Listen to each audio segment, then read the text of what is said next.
Today, I'm drawing Levi Ackerman using blue pen and breaking down the full sketching process step by step.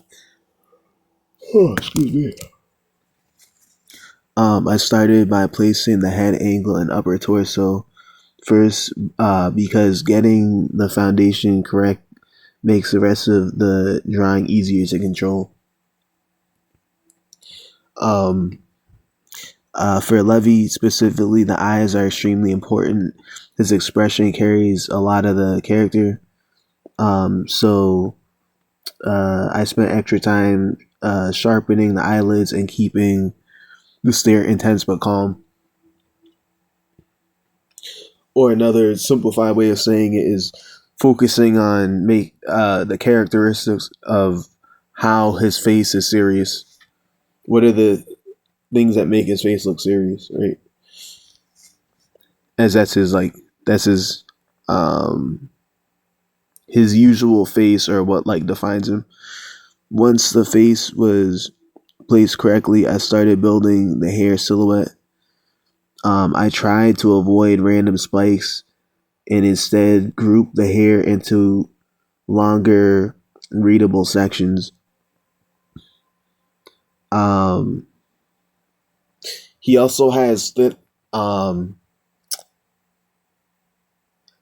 So when I talk about like hair being clumped together, in anime characters' hair, so his hair is more of his hairstyle is it called like a bowl cut? But like there's obviously a lot of thinner strands. Um, so what happens is like there in when I'm drawing that and I'm not doing it in color and I'm not shading, maybe I'm doing some like the outlines of where certain shading would have been. Well, that's a lot of clumps, and then like on the outer ends of it, there might be like a few thin strands here or there, usually separating into different sections of the hair. So like there's thin strands like near like maybe the top and also like near maybe where the ears are, um and then also like some of the bangs that go like over the forehead. So but there's like less clumps in general when someone has a bowl cut in the anime, right? um and then if some of those are shown, it's more shown probably in the shading. um Shading not just because of lighting but also because of, like the way that they're coloring it if it's appearing like in an anime, right? um After that, I moved into the clothing and cloak area. One thing I'm practicing is making fabric folds around the form instead of placing random detail lines everywhere. I kind of spoke on that in a recent video. First off, I'm using a reference. Second off, if you're not using a reference, I was talking about how you just have to figure out what makes sense, and you can do that by. I don't think I mentioned this in the recent video, but I was saying that I could say things like you could look at your own clothing and see how it rests on you in certain scenarios. Like if you're sitting down, for example, and you have your arms bent as you're reached over to draw something, you could look at literally if you're wearing a long sleeve, you could look at how the long sleeve is resting on your arm and how some of the folds look, and maybe try to like take a mental note of that. Maybe you're not copying it to the actual art you're doing because maybe that character has a different anatomy.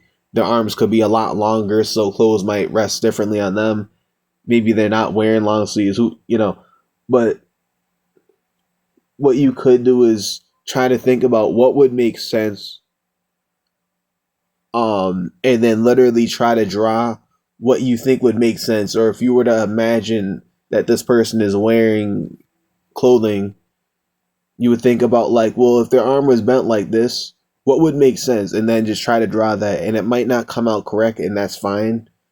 Like the fact that you're trying to make sense out of it that's a skill within itself that builds. And I was saying that when I was doing, and some of these things I'll be repeating throughout videos because not everybody's gonna see every video, or they might slowly see each one over time. Or there's people who watch everything frequently, but what happens is like trying to make sure that info that matters. If you don't hear it there, you'll hear it here, right? So yeah, I'm repeating something I said from a very recent video. If you have no reference and you're trying to draw how clothing unfolds, or I think it was maybe I was talking about details, like extra details from shading or details from textures, but the same thing goes with clothing folds as well. There's things that are very definable about a character, like, and the differences could be in like how the character is positioned or what pose they're in, or what angle they're facing, or are you drawing them from behind or in front or whatever side or whatever angle. Like a lot of things can appear the same, but you might have to just restructure where certain things are going. So like I was saying, for example, Goku, he has a certain amount of clumps on like for example, I could say like the top left of his head and also the bottom right of his head, right? Um, but the clumps are in sections like that, and there's like usually a certain amount of them, give or take. And when he's turning his head, that still stays relevant, but it also might change sides as he turns his head from like the left to the right, right? I'm not sure exactly what side the clumps are on, or if that changes back and forth. But that's something that you don't have to like guess too much about if you draw Goku enough and study and try to pay attention to how he's usually appearing. Like that stays very, very consistent. And also the clothing he wears is very, very consistent. But the folds in his clothing, that's something else. The shading, you could try to make sense of it based on where the lighting is coming from and how the body's positioned. So like, you know, is the light coming from above him but from the side? So if the lighting's coming from the top left side of his head, there could probably be some shading right under his neck and probably into his chest a little bit. And down so if the light, like I said, lighting's coming from the top left, there's gonna be some shading under his neck and probably shading going down towards like his right pectoral or in towards his right shoulder, because his chin is blocking that light from going directly onto like the right part of his chest and shoulder.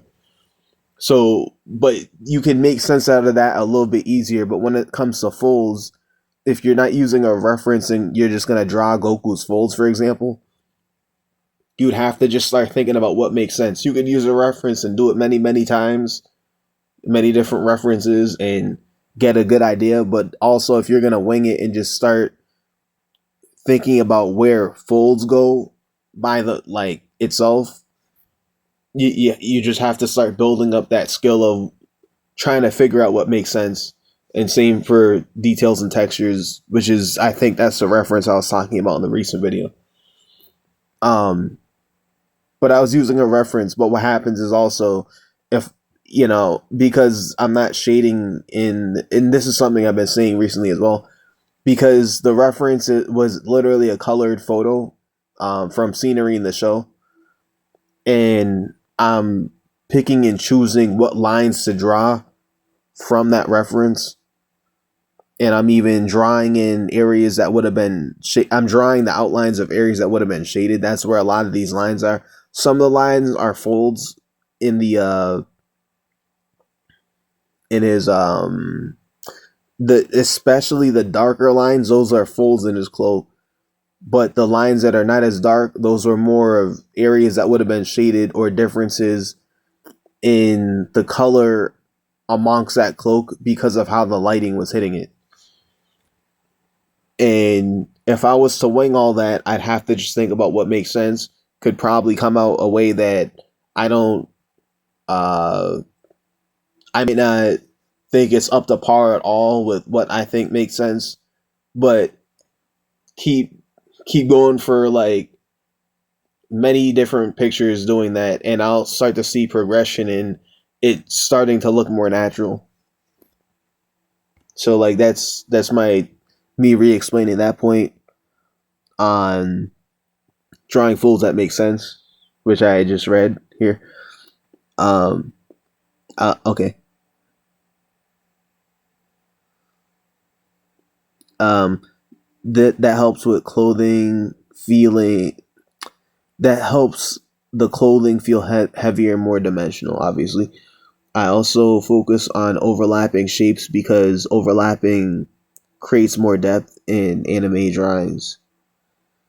Another thing I'm working on is cleaner anatomy underneath clothing, even if the body is covered.